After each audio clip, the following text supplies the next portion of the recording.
How are you? How have you been for the whole long week? I hope you had a good week. I know you're still working to make sure that your family is doing well. Some of you are essential workers. You're still working hard. Some of you at home, and you're trying to kind of negotiate to make sure that ends meets. And I hope that is going on as much as you can possible try. Today I want to talk about children, and this is a topic I want to kind of divide. And for that reason, I would encourage you to kind of subscribe so we walk the journey of keeping our children's sanity intact, making sure they are healthy, making sure they are emotionally healthy, and every part is okay and doing well. So I want to remind you, this is Isabella, the social worker.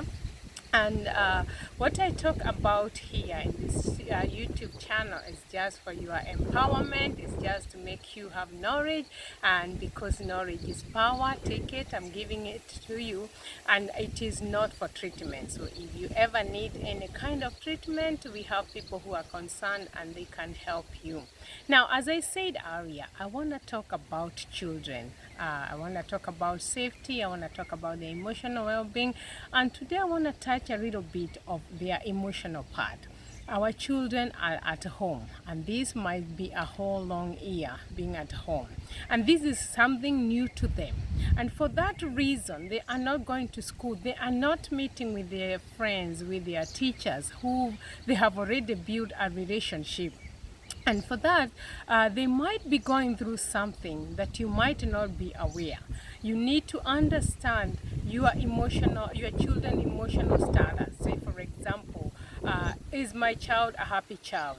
Is it the same way even now after school? What are they talking about their friends? Are they saying anything concerning John, their friend, or Jane, their friend? So you want to understand. So this is the first thing you want to know.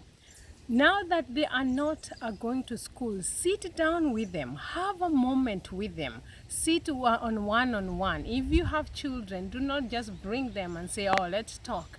Let's talk. That is a family time. But then pick one child at a time. Now that you're not going to school, how do you feel about your friend John? How have you been thinking? What are you thinking about that?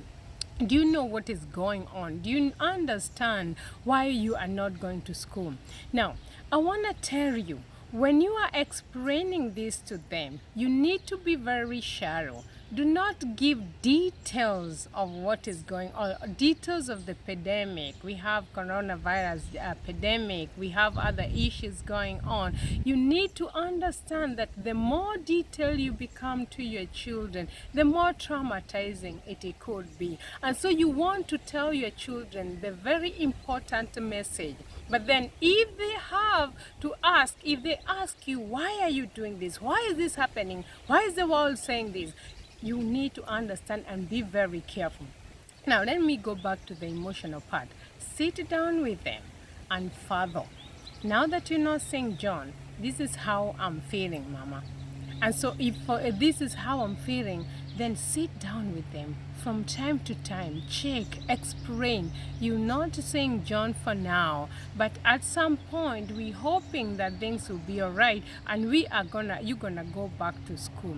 If you can contact John via phone, now then you need to make sure them keep on talking. There's something we call attachment, and when we have attachment and then we detach ourselves, what is born out of that is grief. Grief comes because of losing somebody or something of value. And so they have lost them, they have lost a friend, they've not been seeing friends for a while, and then they have lost the teachers, and now they are losing the friendship because they are not connecting. You need to fathom with them. So after that, then you need to take them to the next level. What do you think about your friend? And from that point, I'll continue explaining about mental wellness, about physical wellness, about safety, but that is the first thing you need to do. Thank you and have a great week. Bye.